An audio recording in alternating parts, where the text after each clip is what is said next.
Twisted Timber Tree Stands presents Faded Camo, Stories of the Hunt.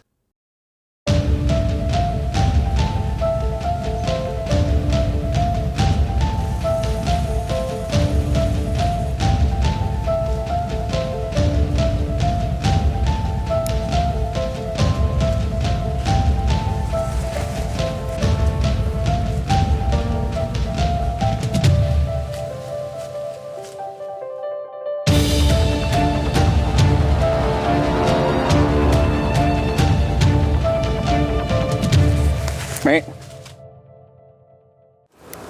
Welcome to Faded Camo. Can you believe that deer? Erik came down in our lease, a legendary buck in our area. Jester is what we call him, and self-filming, and he couldn't get the deer quite in frame, so he had to let down, try to refocus, and as he did that, the deer looked up in the air and busted him. It's not his fault. That's what happens. Mark Schwabelander a few weeks ago, same thing, self-filming. When you're doing it for a show, you sacrifice the deer, but the good thing about it is that deer's still running around, and that's the thing about our property down there, man. We got neighbors that are all on the same page. Tim, my dad, the Hiles, Shoe, you name it. We're all QDM in that area. My brother John, he shot the Big 10. This is a deer that we've got history with. Tim and I were walking out to a sit last year, and that deer jumped across in front of Tim and I on our way out to that exact same stand. Same thing happened to John. The deer jumped across the road in almost the exact same spot. John had his camera in his hand, and what do? You're a hunter. That's one of the things where self-filming, he's not set up on a tripod, he's just carrying it out. But if that deer jumps in front of me and I've got my camera and gun in the hand, I tell you what, I'm gonna do the same thing that John did. John laid down a beautiful shot on the Big 10. History is over on that deer, but I tell you what a great deer and what a lot of history we had. And that's what's going on in our property. We're all on the same page. We're QDM, and we're doing food plots. We're doing water holes. We're supplemental feeding this deer.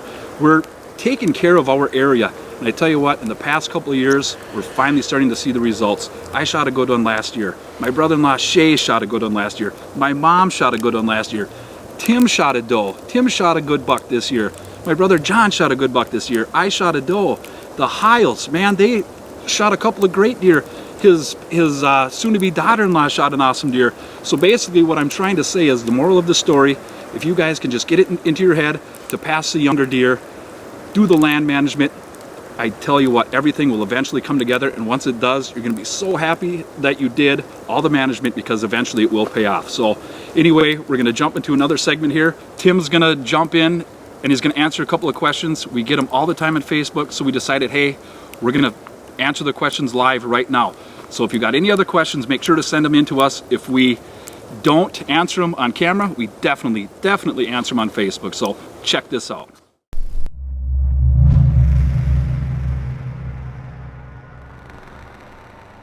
One thing we do get here is a ton of questions. Our inbox is always full.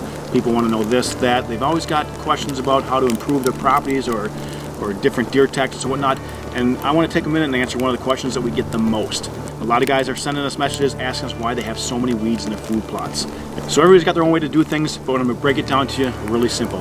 I've been putting seed in the ground for about 10 years now, as well as the other guys, if not longer. So we got a lot of experience with this, and we got a lot of experience with weeds and killing weeds. So I'm going to tell you how we do it, and I'm going to give you a little insight and hope this will help you next year when you're planting your food plots. So the biggest problem we see is what guys will do is they'll clear out their food plot, and then they'll go in there and they'll till it up, they'll let it sit, and then they'll plant it. All you did was you just turn that dirt, and any seed that's underneath the dirt, you just turn it to the surface. So if you go ahead and kill your food plot, you kill everything in there, and then you turn the dirt, you're just recycling the seed. So you're gonna have weeds. What you need to do is you need to leave that surface alone, okay? Whether you're just gonna kill and then broadcast, or kill and then till and then broadcast, you need to get a kill in between the till and the broadcast, because everything that's on top there is gonna grow again. So if you do till it, be sure to let the weeds go. Let it grow for 2 weeks and then kill it. Make sure everything is dead. You got that bare topsoil, and then you plant on top of that. You're not gonna see the weeds like you would if you were to till it and then plant it. I hope that makes sense to you. So basically, if you're turning that dirt, you're just turning all the new seed up, you're letting more seed get in there, and that's just gonna grow. In 2 weeks, you're gonna have weeds competing with whatever you planted. Same thing with broadcasting. If you're just gonna go in and kill everything and then broadcast, that's totally fine. Some of my best food plots have been done that way. Matter of fact, food plot me and Paul been hunting over a lot this year, that's what we did. We had some weed issues ourselves, so we went in there, we killed everything, and then we just planted right on top of that. And we had a great food plot, no weeds at all in that. I don't think there's a single weed in that food plot. Seriously, it's a really good looking food plot. But anyways, if you're gonna kill, just kill it and then broadcast it. You got no weed issues. And same thing with tilling, just be sure if you till, kill it and then plant it. Repeat myself a little bit here, but just want to get it through to you. That's how you're gonna fight the weeds. If you do have weeds show up in the middle of the year, there's different ways we can do that. That's a whole different topic. But I hope that helps. And if you do have some weeds in your food plot, maybe this will give you some insight on why you might have the weeds. So anyways, keep the questions coming. We'd love to answer questions. Our inbox is always full, like I said. So just keep them coming. And you know what, we'll do a few on video here in the future. And then we're pretty good about getting back to you right away on Facebook. So hope you enjoyed this. Hope this helps. And good luck food plot next year. Well, as you can see, the snow and sleet is starting to come down, so we should probably get the heck out of here. But it was a short show this week, but that gives you kind of the background of what Tim and I and the rest of the guys down at Lease have been doing. I still have a late season tag. I know a lot of other guys are out there hitting it hard too. We're just going to get after it. Thanksgiving is tomorrow, and we're just going to kind of regroup, recharge. And exactly. Happy Thanksgiving. Enjoy your time with your families. We're going to do the same. The rest of the guys are doing the same. Yep. But you know what? The best time of year is upon us. In my opinion. Yeah, absolutely. You know, we did that little segment quick on food plots and killing your weeds and making sure you don't have that weed competition. But food plots right now, if you have them, this is key. This is the time of year when it's really going to help you. I mean, I've killed some decent deer over a food plot late season. So have you. So has 100%. John. So has almost all of us have been. And this is the best time of year, in my opinion. In my opinion, too. Obviously, we like early season, we like the rut, but the rut is very unpredictable. But late season, if you can find the food and you know where the deer are bedding, and if you have semi-unpressured deer, I tell you what, you're in the chips. Yeah, exactly. Like Tim was saying, food plots are key, but don't forget about the corn. If you've got standing corn or bean stubble, I mean, key in on those areas, and I tell you what, you're going to have good things happen. You know, the best thing you can use too is your advantage is the snow. We got the snow in the late season. 100%. So all year long and all season long, people will say, okay, you need to find the bedding area, find the food, and find the travel routes between. It's not as easy to do during September and October. No.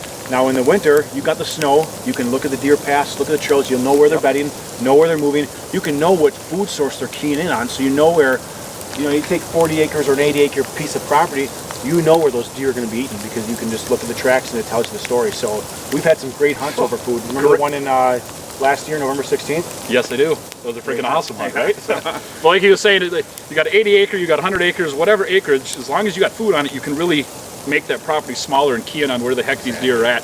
And after Thanksgiving, my dad and my mom and I are going to be down on the property, and we're going to do some speed scouting. We're going to check food plots. We're going to check cut corn. We're going to do whatever we need to do to key in on these deer. So if you still have a tag in your pocket, don't give up. The best is yet to come in our opinion. So stick with it. Happy Thanksgiving, and thanks for watching. Yeah, thanks for watching this week. We'll see you in a couple weeks. Yep.